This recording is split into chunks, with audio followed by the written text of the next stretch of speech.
بسم اللہ الرحمن الرحیم من فلیب میں خوش آمدید۔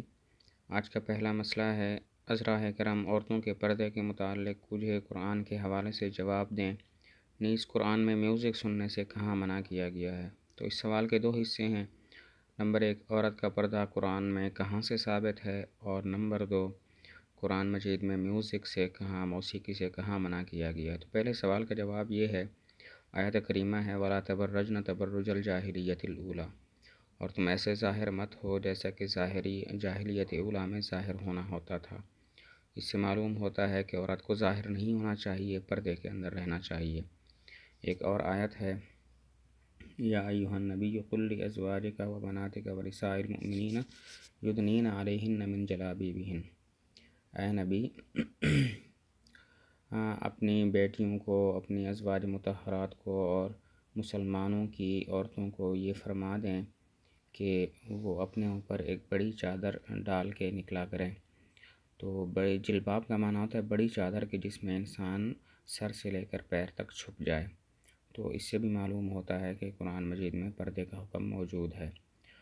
اور دوسری بات کہ قرآن میں میوزک سننے سے کہاں منع کیا گیا ہے، تو قرآن مجید میں آیت ہے وَمِنَ النَّاسِ مَن یشتری لہو الحدیث لیضل عن سبیل اللہ، کہ کچھ لوگ ہیں جو لہو حدیث خریدتے ہیں تاکہ اللہ کے راہ سے گمراہ کریں۔ تو لہو حدیث کے اندر وہ چیزیں داخل ہیں کہ جو انسان کو اللہ تعالیٰ کے ذکر سے غافل کر دیں اور اللہ تعالیٰ سے توجہ ہٹا دیں۔ تو اس میں مزامیر بھی داخل ہیں اور موسیقی کے تمام آلات داخل ہیں جو اللہ سے غافل کرتے ہیں۔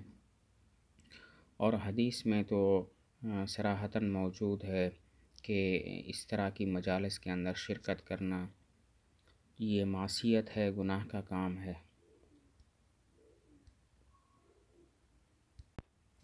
اگلا سوال ہے کہ عورتوں کے چہرہ پر جو غیر ضروری بال آ جاتے ہیں ان بالوں کا نکالنا جائز ہے یا نہیں ہے؟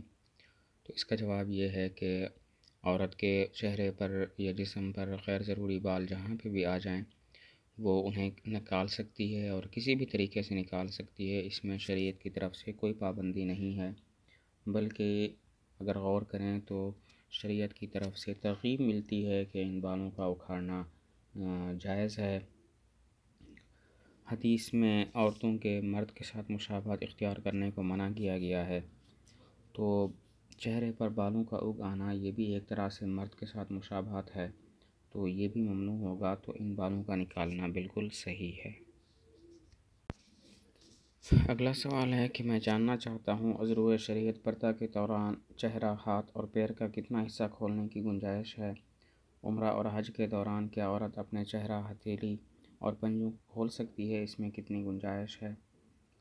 تو اس سوال کے دو حصے ہیں۔ ایک تو یہ ہے کہ چہرہ، ہاتھ اور پیر کا کتنا حصہ کھولنے کی عورت کو اجازت ہے۔ دوسرا یہ کہ عمرہ اور حج کے دوران عورت اپنے چہرہ، ہتھیلی اور پنجوں کو کھول سکتی ہے یا نہیں؟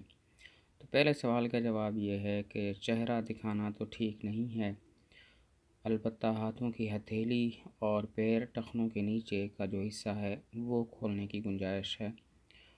اور دوسرے سوال کا جواب یہ ہے کہ حج اور عمرہ کے درمیان بھی عورت اپنا چہرہ اجنبی مردوں کو نہ دکھائے، اور لیکن چہرے کو چھپانا بھی جو ہے وہ ڈھکنا اس طور پر کہ پردہ چہرے کے اوپر لگے یہ بھی ٹھیک نہیں ہوتا۔